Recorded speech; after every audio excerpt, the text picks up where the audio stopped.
हाय, good morning. मी Sneha cook फॅमिलीमध्ये पुन्हा एकदा तुम्हा सर्वांचं खूप सारं स्वागत करते. कसे आहात तुम्ही सगळे? आशा करते तुम्ही सर्वजण मस्त मजेत आणि भरपूर आनंदात असाल. सो आज मी जरा तुम्हाला जास्त एक्सायटेड दिसत असेल, कारण मला ना आता पटपट कामं आटपायची आहेत आणि 9:15ची आमची ट्रेन आहे आणि त्या ट्रेनने आम्हाला जायचं आहे भुसावळला.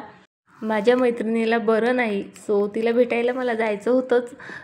आणि आरोहीच्या पप्पांचं हो नाही चालू होतं. ज्या दिवशी तिला ॲडमिट केलं होतं त्या दिवसापासूनच माझं आरोहीच्या पप्पांना म्हणजे रिक्वेस्ट करणं तसं चालूच होतं. पण त्यांचं चालू होतं हो नाही आणि जोपर्यंत म्हणजे घरची लोकं तयार होत नाही ना, आपण काही करूही शकत नाही. जबरदस्ती तर करूच शकत नाही. पण यावेळेस ना म्हणजे त्यांना जाणवलं असेल बहुतेक, कारण मी ठाम होती का मी म्हटलं तुम्ही आज न्या उद्या न्या कधीही न्या, पण मला तिला भेटायला जायचंच आहे. आणि म्हणजे माझ्या मिस्टरांनाही माहीत आहे मी ना फारच कमी हट्ट करत असते. मी ना म्हणजे माझा स्वभावच असा आहे, मला नसं लोणी लावणं किंवा फारच रिक्वेस्ट करणं ना ते जमतच नाही. मी फक्त 1-2दा म्हणत असते हो चलायचं का, हो आणायचं का किंवा करायचं का. त्या 1-2 म्हणजे रिक्वेस्टमध्येच ते मानले तरच मी ती गोष्ट करत असते किंवा जात असते कुठे जायचं असलं तर. पण ते त्यांनी जर 1-2दा नाही म्हटलं तर मी ती तिथेच सोडून देत असते. पण काही गोष्टी अशाही असतात की मग त्या गोष्टीवर मी ठाम राहते आणि त्यांनाही तो माझा ठामपणा जाणवतो, तेव्हा ते लगेच हो म्हणून देतात. या बाबतीतही तसंच झालं. ज्या दिवशी माझ्या फ्रेंडचं ऑपरेशन झालं ना, त्याच दिवशी मी त्यांना सांगितलं की मला भुसावळला जायचं आहे, तुम्ही कधीही घेऊन चला. त्यामुळे आज जसं मी त्यांना विचारलं ना की अहो उद्या कोणती ड्युटी आहे, आपण जायचं का? सो ते बोलले ठीक आहे. आधी केलं त्यांनी हो नाही, पण लगेच मग हो ठीक आहे जाऊ आपण उद्या सकाळी. आणि लगेच त्यांनी 1-2घांना फोन केले आणि सर्व चौकशी केली. सो कळलं की 9:15चीच ट्रेन आहे उद्या सकाळची. सो एका दिवसासाठीच जायचं होतं. सो मला अशी तयारी वगैरे तर काही करायचीच नव्हती. त्यामुळे लगेच आम्ही झोपी गेलो की लवकर जाग आला पाहिजे सकाळी म्हणून. आणि आत्ता जी आहे सकाळ झालेली आहे आणि मी कामांना सुरुवात केलेली आहे. आणि आपण ना जर इनलॉज सोबत राहत असलो ना, तर आपल्याला असंच उठून कुठंही निघून जाता येत नाही. माझं तर नेहमी तसंच असतं. म्हणजे इवन शेगावला जरी जायचं असलं ना, तरी मला घरी स्वयंपाक करून सर्व आवरून वगैरे म्हणजे त्यांची व्यवस्थित सोय करूनच जावं लागतं. बऱ्याचदा खरं सांगू का येतो कंटाळा, इच्छाही नसते, कधी रागही होतो, चिडचिडही होते. पण म्हणजे खोटं नाही सांगणार तुम्हाला, होते खरंच असं. कारण म्हणजे आहेत त्या आणखी व्यवस्थित आहेत, त्यांचं त्या करू शकतात. पण एक असतं ना की नाही सर्व आवरूनच जावं लागेल वगैरे, अशा काही अटी असतात घरच्यांच्या आणि मग तेव्हा होतं थोडं चिडचिड. आजही जर मला 9:15च्या गाडीवर जायचं तर मी माझं सर्व आवरून व्यवस्थित फक्त नाश्ता वगैरे करून किंवा नाश्ताही न करता अकोल्याला जाऊनही नाश्ता वगैरे करून आम्ही सरळ निघून जाऊ शकलो असतो. पण आता जसं मी बोलले करावं लागतं. सो मी इथे स्वयंपाक करते आहे आणि आरोहीच्या पप्पांचं चालू होतं आपल्याला नाश्ताच कर. मी म्हटलं 2-2 माझ्याच्याने होणारच नाही, मी स्वयंपाकच करते, त्यांचाही दोन्ही टाईमचा करून ठेवते आणि आपणही भाजी पोळीचाच जो आहे नाश्ता वगैरे करून जाऊ. आणि त्यामुळे जे आहे सकाळी आता फक्त वाजलेले आहे 6:30 आणि मी स्वयंपाकाला लागलेली आहे. खरं तर मी लवकरच उठले, पण होतं कसं ना आमच्या घरात भरपूर राख येते, त्यामुळे उठल्या झाडू पोछा करावाच लागतो.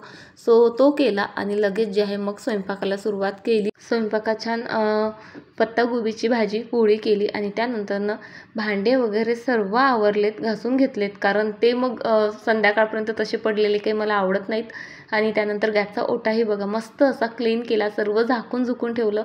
आणि खरं सांगते इतका वेळ झाला होता ना की आंघोळ केली आणि ओले केस घेऊन तसेच जे आहे मी रेल्वे स्टेशनवर आलेली आहे. फक्त लिपस्टिक लावली, इयरिंग्स वगैरे घातलेत आणि आता मी इथे तिकीट काढण्यासाठी जाते आहे. खरं तर लाईन वगैरे काही नव्हती, लगेच तिकीट मिळाले आणि आत्ता आम्ही आलेलो आहोत आमच्या प्लॅटफॉर्मवर. आल्यानं खरं म्हणजे इतकं चिडचिड झालं माझं, इतकी घाई केली आरोहीच्या पप्पांनी. माहीत होतं ना 9:15ला ट्रेन येते, 9:10ला ट्रेन येणार होती, पण तरीही आरोहीचे पप्पा आम्हाला 8:20ला जे आहे रेल्वे स्टेशनवर म्हणजे घेऊन आलेत. आणि इतकं इरिटेट होत होतं ना, इतकं मुलं चिडचिड करत होते, अगदी बोर झाले होते. माझं त्यांना चालू होतं हो वेळ आहे जाऊ, पण त्यांचं म्हणणं होतं आपण कधी म्हणजे गेलो नाही असं या ट्रेनने, विनाकारण ट्रेन जायला नको आणि ट्रेन वगैरे मिस झाली की मग मी तुला काही घेऊन जाणार नाही, असं नाही तसं नाही. त्यामुळे जे आहे आम्ही इतक्या लवकर म्हणजे जवळपास 1 तास अगोदर रेल्वे स्टेशनवर येऊन बसलो. आणि इथे बघा रेल्वे जशी पिहूने बघितली ना तशी पिहूला इतकं रडायला येत होतं की काय सांगू. म्हणजे त्याला असं वाटलं होतं की पप्पा छान म्हणजे 3 टायर 2 टायरचं काहीतरी रिझर्वेशन केलं असेल आणि आम्ही मस्त मजा करत ट्रेनमध्ये जाऊ, कारण त्याला प्रवास भयंकर आवडतो. तो ट्रेनचा असू द्यात, बसचा असू द्यात की साधा ॲटोचाही असू द्यात, त्याला फार आवडतं असं. पण जेव्हा त्याला ही ट्रेन दिसली ना, त्याचं रडू काही आवरेनाच आणि जागाही नव्हती. सर्वात महत्त्वाचं म्हणजे थोडा वेळ तर आम्ही उभंच गेलो. पण त्यानंतर म्हणजे पिहूला तर आधीच जागा मिळाली होती आणि आम्हालाही जागा मिळाली. येऊन पोचलो अकोला रेल्वे स्टेशनवर आणि इथे मुलांचं चालू झालं, मम्मा हे खायचं ते खायचं. त्यांना थोडंसं स्नॅक वगैरे घेऊन दिलं आणि लगेच जे आहे मग भुसावळची ट्रेन आली. आणि मी ना म्हणजे भुसावळला माझ्या मैत्रिणीकडे जात आहे, पण तिला मी हे कळवलं नव्हतं. ॲक्च्युली माझे बऱ्याच फ्रेंड्स राहतात भुसावळला. मी कोणालाच कळवलं नव्हतं, कारण मला त्यांना सरप्राईज द्यायचं होतं. मी अशी अचानक भेट देणं मला माहीत होतं त्यांच्यासाठी आश्चर्यच असणार आहे, एक शॉकच असणार आहे. आणि मला पाहायचा होता तो आनंद तिच्या तरी चेहऱ्यावर, कारण इतक्या मोठ्या संकटातून ती वाचलेली आहे असं म्हटलं तरी चालेल. आणि मी ना म्हणजे माझ्या हातात ज्या गोष्टी नसतात ना, त्या गोष्टीचं प्रॉमिस वगैरे करत नसते किंवा ती गोष्ट बोलूनही दाखवत नसते. सो मी तिला ना असं बोलूनही दाखवलं नाही की चैताली मी तुला भेटायला येईल गं, की असं तसं काहीच नाही. पण माझं ठरलेलं होतं मला तर जायचंच आहे. दुःखात नाही तर मग कधी जाणार नाही का आपण मैत्रिणींच्या भेटीला. पण आरोहीच्या पप्पांचं होतं की तिला सांगून चल, म्हणजे ते जरा कम्फर्टेबल राहतील. पण ती फ्रेंडशिपच काय कामाची ना, की ज्यामध्ये कम्फर्टनेस पाहिल्या जाईल. आणि मला माहीत होतं आमची फ्रेंडशिप तशी नाही आहे. तिच्या चेहऱ्यावरचा आनंद तुम्हाला सर्व काही सांगून जाईलच. इतकी खुश झाली ना ती मला पाहून आणि मला तेच म्हणजे तेवढाच आनंद तिच्या चेहऱ्यावर पाहायचा होता. म्हणून मी तिला न सांगता गेलेली होती आणि मी ना फार शूट करायच्या नादात म्हणजे राहिलेच नाही. एकतर ती कम्फर्टेबल नव्हती. आता तुम्ही समजू शकता, नुकतंच ऑपरेशन झालेलं तिचं 2 दिवसापूर्वी. अवस्था कशी असेल तुम्ही समजू शकता. सो मला तिला म्हणजे असं अनकम्फर्टेबल करायचं नव्हतं, त्यामुळे मी काहीही शूट केलं नाही. पण तिच्या गॅलरीमध्ये आली आणि जितके काही ते प्लांट दिसत आहेत ना, हे सर्व माझ्या गार्डनमधले आहेत. आणि असतं ना बघा, एक संगतीचा असर म्हणतो आपण त्याला, तसंच काहीतरी माझ्यामुळे तिलाही आता गार्डनिंग फार आवडू लागलेली आहे. आणि जेव्हा ती माझ्याकडे आली होती तेव्हा हे सर्व प्लांटच्या कटिंग्स मी तिला दिल्या होत्या आणि बघा तिने किती छान ग्रो केल्यात. आणि म्हणजे पेंटिंगही तिला माझ्यामुळे आवडू लागले, त्यामुळे तिने मस्त प्लांटर्स वगैरेही छान तयार केलेत. बऱ्याचशा डेकोरेशनही केलं, पण आता जवळपास 1 महिन्यापासून तिला बरं नाही, त्यामुळे जे आहे गार्डनची थोडीशी जी आहे अशी अवस्था झालेली आहे. आणि त्यांच्या अपार्टमेंटला जे आहे एकच गॅलरी असल्यामुळे तिथे कूलर वगैरे लागला आणि बराचसा पसारा झाला होता, त्यामुळे जरा प्लांट्स असे कोपऱ्यात सरकवले होते तिच्या मिस्टरांनी. नाहीतर गार्डन खूप सुंदर होतं आणि प्लांट्स पण खूप मस्त हेल्दी होते. आणि मला तर हे पाहून ना माझं मन असं मस्त प्रसन्न झालं. आणि आरोहीच्या पप्पांचं लगेच चालू झालं, चला चला चला चला, कारण इतर अनेक फ्रेंड्स होते, त्यांना भेटून आम्हाला 6च्या गाडीनं जे आहे रिटर्न अकोल्याला यायचं होतं असं आमचं प्लॅनिंग होतं. पण माहीत आहे ना, बरेचसे प्लॅनिंग काही कंप्लीट होत नसतात. तसंच झालं. ही माझी फ्रेंड आहे जी माझ्याच बिल्डिंगला पारसला राहत होती आणि ती किती एक्सायटेड झाली मला पाहिल्यावर, आनंदित झाली, तेही तुम्हाला इथे दिसलंच असेल. तिलाही मी सांगितलं नव्हतं. अगदी वेळेवर तिला कॉल केला, तुझं क्वार्टर कुठे आहे वगैरे. तेव्हा तिला शंका आलीच की असं कसं विचारते आहे तू म्हणून. पण मी म्हटलं असंच माझ्या मैत्रिणीला तुझ्याकडे यायचं आहे वगैरे वगैरे. आलो. चहा तिला म्हटलं फक्त चहा कर, कारण चैतालीकडे जेवण वगैरे मस्त झालं होतं. तिच्या आईने छान पनीरची भाजी वगैरे केली होती, मस्त बेत होता. जेवण केलं आणि त्यानंतर तिला म्हटलं फक्त थोड्या वेळ बस, आपण गप्पा गोष्टी करू, मला 6च्या गाडीने जायचं आहे. सो ती तर म्हणत होती हे तर शक्यच नाही, आता दुपारचं जेवण तू तिच्याकडे केलं तर सायंकाळचं तुला माझ्याचकडे करावं लागेल. आणि माहिती आहे का, जसं तिच्याकडे एंटर झालो ना तसं मुलांचं चालू झालं की मम्मा प्लीज आज आपण जाऊचं नाही. आणि त्याची एक्साइटमेंट, त्यांची मस्ती तुम्हाला इथे दिसत असेल, कारण एकाच बिल्डिंगला राहायचो आम्ही, तर आमचे मुलं दिवस रात्र म्हणजे खेळत राहायचे, अभ्याससोबत खेळणंसोबत. आणि आता जवळपास 7-8 महिन्यानंतर तरी ते भेटलेच असतील, त्यामुळे मुलांची जायची इच्छाच नव्हती. पण तिला म्हटलं चल बाई मी निघते. सो तिने असं कुंकू वगैरे लावून जो आहे मला निरोप दिला. पण लगेच मग आणखी एक फ्रेंड आहे तिथे, सो तिचाही कॉल आला, तू माझ्याकडे आली नाही तर बघ असं. सो म्हटलं येते बाई तुझ्याकडे. सो हिला म्हटलं चल पटपटपट तिलाही भेटून येऊ. पण ती बोलली तिला भेटायला नंतर जा, पण आधी माझं गार्डन जाऊन बघा. जसं मी आधीच बोलले, माझ्यामुळे माझ्या सर्व मैत्रिणींना गार्डनिंग आवडू लागलेली आहे.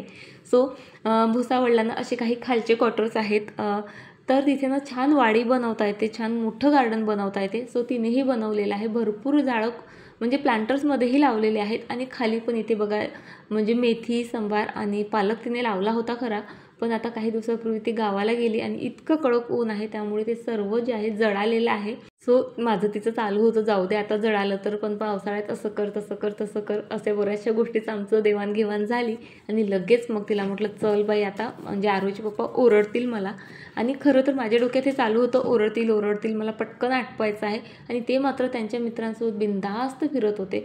कारण ना आता जितक्या काही ट्रान्सफर झाल्यात ना आमच्या पारसवरनं सर्व लोक भुसावळला गेलेले आहेत, म्हणजे भुसावळला झालेले आहे ट्रान्सफर. आणि मी फक्त या दोघींकडेच नाही, आणखी भरपूर जणींकडे फिरली, पण तिथे काही मी मोबाईल हातात घेतलाच नाही आणि शूट वगैरे काही केलंच नाही. कारण त्यातल्या बऱ्याचशा माझ्या ओळखीच्या होत्या, पण काही ना माझ्या ओळखीच्याही नव्हत्या, फक्त आरोहीच्या पप्पाचे फ्रेंड होते म्हणून मी गेले होते. आणि इथली ना एक गोष्ट मला फार आवडली, म्हणजे जे काही असे खालच्या बिल्डिंग्स आहेत ना, म्हणजे आम्ही त्यांना खालच्या बिल्डिंग्स म्हणतो. जसं आमच्याकडे पार्किंग वगैरे आहे, 6-6 मजली आहेत, तिथेही तशा आहेत. पण त्या जुन्या ज्या बिल्डिंग्स आहेत ना 3-3 मजली, तिथे ना लोकांनी मस्त असे वाडी बगीचे केलेले आहेत स्वतःचे. खूप सारे फ्रूट्सचे झाडं लावलेले आहेत. आणि आंब्याची झाडं तर कितीकच आहेत, तुम्हाला काय सांगू. हिच्या तर म्हणजे अगदी गॅलरीमधनं आंबे तोडता येत होते, इतकं ते झाड पसरलेलं होतं. सो छतावर आल्यानंतर आम्ही थोडंसं जे आहे फोटो सेशन वगैरे केलं आणि पुन्हा आलो शुभांगीकडे. आणि आता कळून चुकलं होतं की आरोहीच्या पप्पाचा फोनही आलेला नव्हता. इट्स मीन्स म्हणजे 6 वाजून गेले होते, 6 नंतर ट्रेनही नव्हती. सो आम्हाला माहीत होतं आता काही जायचंच नाही, म्हणून जे आहे आरोहीच्या पप्पाला फोन केलं का हो काय ठरलं तर जायचं का रिटर्न. तर बोलले नाही आता कोणीच जाऊ द्यायला तयार नाही, आपण मुक्कामच करू. सो लगेच जे आहे या दोघींनी स्वयंपाक करायला घेतला शुभांगीकडेच. आणि आमचं जे आहे इतकं हसणं चालू होतं ना, म्हणजे या 6 महिन्यात किंवा एका वर्षात इतकं मी कधी हसलेली मला आठवत नाही. सतत म्हणजे एकमेकीचं एकतर खेचणं चालू होतं, नाहीतर एखादी जुनी आठवण काढून त्यावर इतकं हसणं की डोळ्यातनं पाणी येईस्तोवर, पोट दुखेस्तोवर आम्ही हसलो. बऱ्याच अशा रेसिपीही आम्ही एकमेकींसोबत शेअर केल्या. त्यातली ना एकतर तिने रव्याच्या कुरड्या केल्यात, त्या मला फार आवडल्यात.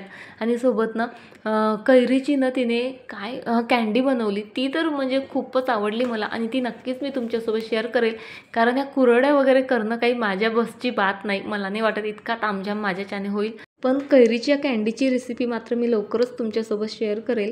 आणि खरं तर जेंट्स मंडळी सर्वीनं कॉलनीमध्ये आनंद शिंदे यांचा गायनाचा कार्यक्रम होता, तिथे गेलेली होती. सो आम्ही डिसाईड केलं की मुलांना आपण जेवायला देऊन देऊ आणि आपण जेवून घेऊ. कारण खरं सांगू का, मला घाई लागून होती की असं वाटत होतं पटपट झालं की मी लगेच चैतालीकडे जाईल. कारण खरं तर म्हणजे तिला बरं नव्हतं म्हणून मी आलेली होती आणि तिलाच मी जास्त वेळ देऊ शकले नव्हते. म्हणजे तिच्यासोबत 2.5 ते 3 तास वेळ घालवला मी फक्त. आणि त्यानंतर शुभांगीकडे आणि म्हणजे असंच फिरत राहिले. आणि इथेच मला रात्रीचे 12 वाजले. शुभांगीचं चालू होतं आता 12 वाजले कुठे जाते, पण मला माहीत होतं ती जागीच असेल आणि माझी वाट पाहत असेल. सो मी पटपट मुलांनाही जेवू घातलं, मीही जेवण केलं आणि लगेच जे आहे चैतालीकडे आले. भरपूर गप्पा गोष्टी केल्या आम्ही, म्हणजे रात्री जवळपास 3 वाजता, पूर्ण 3 वाजता जे आहे आम्ही झोपी गेलो. आणि न म्हणजे आता वाजलेले आहे सकाळचे 6:30 आणि आता मी निघालेली आहे पारसला जायला. सो ती आली होती मला खाली ड्रॉप करायला. मी म्हणजे नकोच म्हणत होती, पण ती बोलली अगं मीही घरात बसून बोर झाले. सो तिला छान बाय केलं आणि तिचेच मिस्टरांनी जे आहे मग आम्हाला तिथनं ना म्हणजे दीपनगरपासून वरणगाव म्हणून एक रेल्वे स्टेशन आहे, ते जरा जवळ पडतं. सो तिथे आणून दिलं आणि तिथे आलो ना आम्ही तर लगेच 5 मिनिटात जे आहे आमची ट्रेनही आली आणि मग काय आलत घरी. आणि खरंच एका गृहिणीची, होममेकरची लाईफ ना सोपी नसते. काल जाता तुम्ही बघितलंच मी किती व्यवस्थित सर्व क्लीन वगैरे करून गेली होती, एकही भांडं नव्हतं ठेवलं. आईंचा 2 वेळेचा मी स्वयंपाक करून गेली होती. मला माहीत होतं मी सायंकाळी रिटर्न येणार आहे, पण तरी वेळ झाला तर त्यांना भूक वगैरे लागेल म्हणून. पण तरी बघा हे अशी काहीशी म्हणजे किचन ओट्याची कंडिशन झालेली होती.